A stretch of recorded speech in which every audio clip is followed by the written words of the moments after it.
Hello, my name is Hassan Sorrells, and this is the Leadership Lessons from the Great Books podcast bonus. There's no book reading on bonus episodes. These are interviews, rants, raves, insights, and other audio musings, some gentle and some not so much. And of course, conversations that I've documented or that I'm having with other people about leadership. Because listening to me and watching me muse, rant, or just speechify about leadership for an indeterminate amount of time is still better than reading and trying to understand yet another business book. And it's the end of 2023, so throw all those business books in the trash and go out and have yourself a cup of eggnog. Introduction. In case you haven't noticed, we in America and in the West in general have a lot of problems at this particular historical and cultural moment. And certain social scientists, researchers, and writers are to be believed, if they are to be believed, this is happening right in line with certain natural, historical, and cultural cycles that even we, in our progressive arrow forward view of time, cannot escape. Now, this knowledge doesn't make those moments and these crisis pieces easier to swallow. It just makes it easier to compartmentalize them. Thank God for the small things, someone once said, and they weren't kidding either. More on that in a moment. For now, just so we're on the same page, here are a few of the many problems, in no particular rank order, that we are facing in the West in general and in America in particular, and not just in leadership, but everywhere in our culture today. Like I said, no particular rank order, just a few off the top of my head.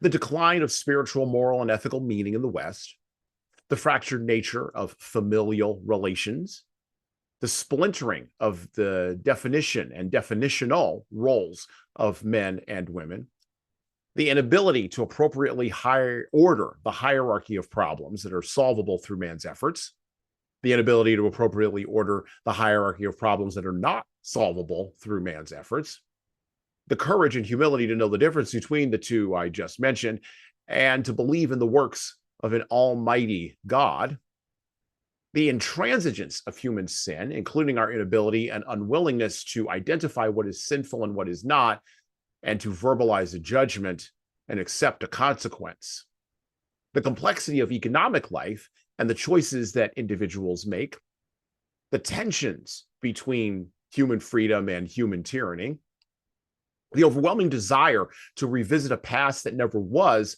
rather than having the moral courage to describe and create a future that can be, and the habit of worshiping the pretend power of ideologies, identities, and isms through our attention and our worship, and then wondering why our idols fail to bring us the desired outcomes we seek. And that's just 12 things off the top of my head. I haven't even listed the standard fare stuff that people tend to grind out on philosophically, psychologically, or even conversationally when they think or talk about problems in America as a category in their heads, right? This would include things like mental illness, depression, fentanyl use, illegal immigration, social media, fracturing the body politic, politics, religious beliefs, or a lack thereof, intra and intergenerational strife, unemployment, war with foreign countries, COVID, a changing climate, taxation, and on and on and on and on. But at the root of all the problems that I didn't list, underneath all the problems I did list, lies, curled like a poisonous viper, a common serpent. And it's not the serpent of moral decline, or my favorite, cultural cowardice. The problems I did list get a lot of digital ink spilled over them and have for the last 30 years since we began spelling digital ink in earnest. There's a lot of hand wringing and pearl clutching and the like from various corners of the literati and the social and cultural tastemakers, the erstwhile social and cultural tastemakers. And of course, there's caterwauling from the usual suspects on the internet and on social media, in Reddit forums and other places. And of course, there's a ton of quote unquote well-researched books by serious people that seek to explain endlessly all of our problems. But all that caterwauling, hand-wringing, and being serious in describing our cultural and historical moment and the problems that go along with it, with all of that, there has, as of yet, been very few genuine, proposed, implementable solutions to fix any of these problems. Or it might be that I am unaware that there are solutions that are being proposed. Yet, many of them, because I'm unaware of them, or maybe I'm just speculating, many of them are so wildly out of sync with the particular cultural moment or the particular reality of normal people with their normal lives that to say they reveal a poverty of imagination about the future direction of the United States of America in, say, the next 20 years or so is to say almost nothing at all. I, on the podcast here, think it's time for something different. Something different. The formula for this show, the formula for both the video version that you may be watching and the audio version you may be listening to, the formula for this show is dead simple, and it always has been. Let me lay it out for you. I read a book of classic literature. I annotate that book, analyzing its content through the lens of postmodern leadership. I write up my thoughts in a rambling script. I then invite a guest to co-host, and we spend 2 hours chopping up the rhetorical cheddar about the book, the author, the time in which they wrote the book, and the applications of the lessons from the book to leadership problems we are having in our civic and work society right now. I have washed, rinsed, and repeated this formula for approaching almost 100 episodes in regular counting and approaching 250 episodes in irregular counting. And after thinking about it this year quite extensively and reading a couple of books that didn't make the podcast, including The Fourth Turning by William Strauss and Neil Howe, and The End of the World is Just the Beginning by Peter Zehan, I was struck like like an angel dancing on the head of a pin, or maybe a comet coming out of the sky and hitting me on the head. I was struck by an idea. We can do more with this show than just read books and talk about problems in leadership, which led to an even larger conclusion, because that's just how my brain works. And I have an audacious plan to save the Western world just by podcasting. I think it's time for 95% of our conversations on podcasts and journals by the aforementioned serious people, via our research efforts, and even in our videos and blogs. I think it's time to stop talking about all the problems that we face as an American society in our leadership, our civic life, and even in our values. The problem-focused talk may drive clicks and generate ratings, but it doesn't actually solve any of the problems.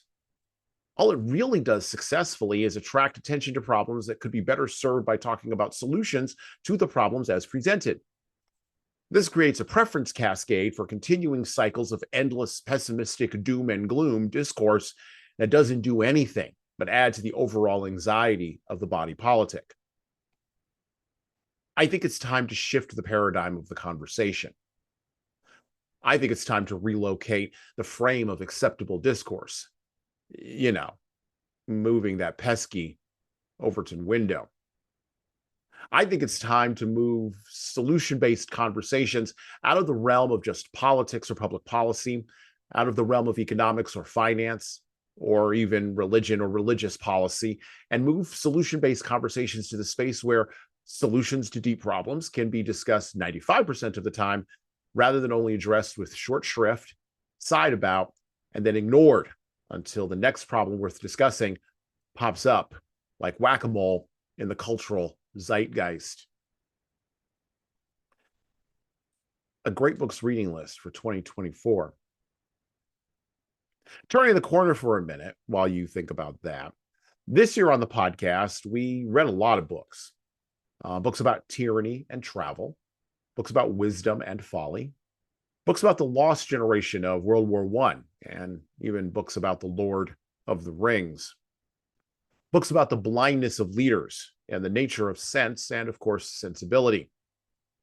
We read close to 50 books this year, culminating in what one guest who came on earlier in the year called a quote unquote 2 to 3 year graduate course. And next year, we're turning to another great list.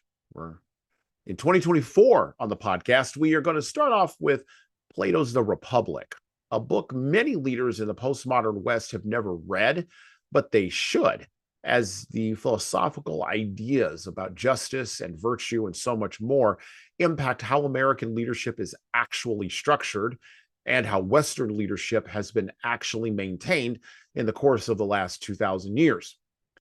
It also sets the tone for the future. We will end the year, almost ironically, and I really didn't plan this, it just sort of fell out this way. We will end the year by discussing a book by theologian Doug Wilson, his take on the book of Revelations, when the man comes around. Should be good times, particularly during an election year. In between, we will be reading James Baldwin, Louisa May Alcott, Charles Portis, Alexander Dumas, G.K. Chesterton, and Bertolt Brecht, along with many, many other excellent authors. But don't worry, we're also going to have guests. It's not just going to be me rambling, kind of like right now.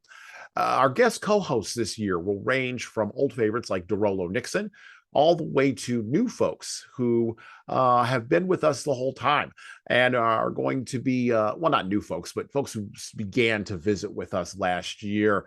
And they will revisit us in the fold this year, like Claire Chandler, a talent boost, and of course, folks who have been with us the whole time, Tom Libby, Ryan Stout, and the great Libby Unger.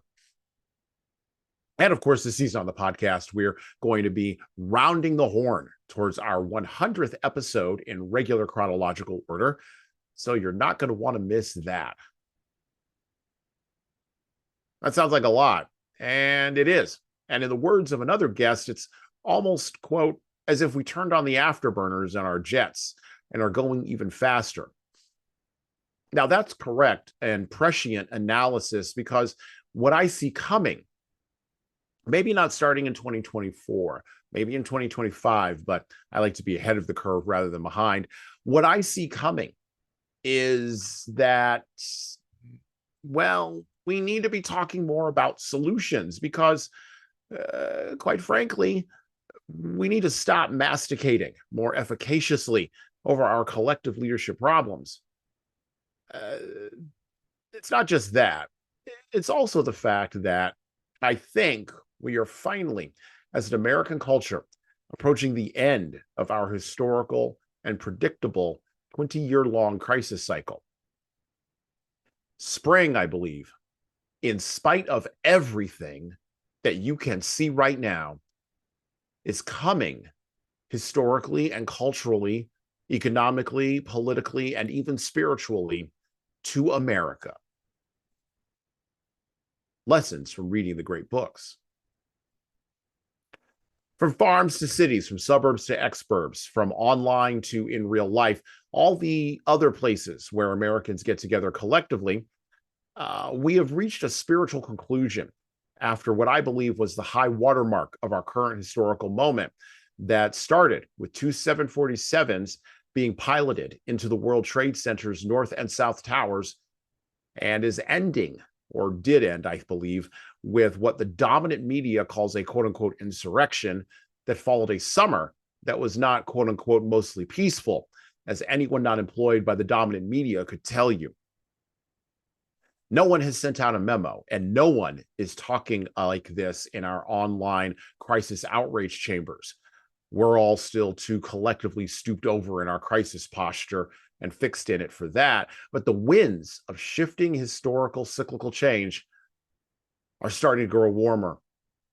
The new green shoots of ideas, concepts, institutions, and culture are finally beginning to sprout on the edges, away from the dominant centers of media, religion, politics, civic life, and everywhere else. If you care to look, and if you know what to look for, you can find them. I also sense the shift coming, which I believe will herald a spring, a renewal, unlike ones we have seen and experienced before in the United States. Leadership should be looking up and looking out rather than leading from looking in and looking down. And the beginnings of great highs are about to spring upon us. Those highs may come from our large language models and algorithms. I know there's a bunch of folks at Mountain View who believe that. It may come from the realigning of our political parties. I know there's a bunch of folks in online echo chambers that believe that. It may come from a re-examining of male and female relationships. I know there's a bunch of influencers on a bunch of social media platforms that believe that. But it won't be broadcast on social media until we are well into the spring high that typically follows a winter crisis. Our cadence on the podcast this year in 2024 will be focused in a very specific way on that most elusive of topics for leaders, social, civic, or political, as we prepare for the next amazing high with different players, different faces, new rules, and new paradigms, proposing and discussing actual solutions to actual complex problems. I firmly believe that the quote-unquote unsolvable problems of our current crisis moment will continue to bedevil us into our next cyclical historical spring. Human sin is remarkably resilient in spring, summer, fall, or winter. But the opportunity to lead from a position that solves problems by seeking solutions via the great works of literature, also written in their own spring times, can begin the process of shepherding and planting, if you will, solutions on the other side of history where we all collectively live right now. Our reading list for 2023, all the books we covered this year, is in the show notes just below the player. I encourage you to click on that list and pick up at least one of these books for the holiday season, or maybe just pick it up for yourself because you like reading a book of classic literature. That's where we're going in 2024. And well, that's it for me. Thank you for listening and subscribing to the Leadership Lessons from the Great Books podcast. If you're listening to this on any of the major podcast players like iTunes, Google Podcasts, or Spotify, please go ahead and leave us a 5-star review and write a little bit in there. A couple of sentences is good enough. That actually helps us game those algorithms that I was just maybe addressing. And, of course, it helps us grow the show. Tell all your family, tell all your friends, and tell the leaders in your life that you know that need to be listening to this show that this show exists. By the way, if you want to get started on the leadership path yourself, or you know some people who need to go on the leadership path, HSCT Publishing, the home company of Leadership Toolbox and Leadership Lessons from the Great Books podcast, can help you and your team do that. So check out our training webinars, coaching services, and more at leadershiptoolbox.us. We are remote, we're live, we're in person, we're on video, and we've got leadership development solutions for your civic group, nonprofit staff, public sector staff, or even your private sector leaders. And of course, you're going to want to check out our video-based subscription service at leadingkeys.com. That's leadingkeys.com for leadership development on demand. You don't like videos, you don't like training, but you really like the podcast? Well, I would also recommend reading a book. Matter of fact, I'd recommend reading my most recent book, 12 Rules for Leaders, The Foundation of Intentional Leadership. You can get that in paperback, hardcover, or as an ebook on Amazon, Barnes & Noble, Kobo, Ingram Spark, and any other place that you order books online. Finally, of course, we're on YouTube just like everybody else is. We'd love to have you help us grow the YouTube channel, so like and subscribe to the video version of this podcast on the HSCT Publishing channel on YouTube. Just search for HSCT Publishing, or you can search for Leadership Toolbox and hit the subscribe button. Subscribing helps us grow the show. As it does with the audio, just is the same with the video. All right, that's it for me.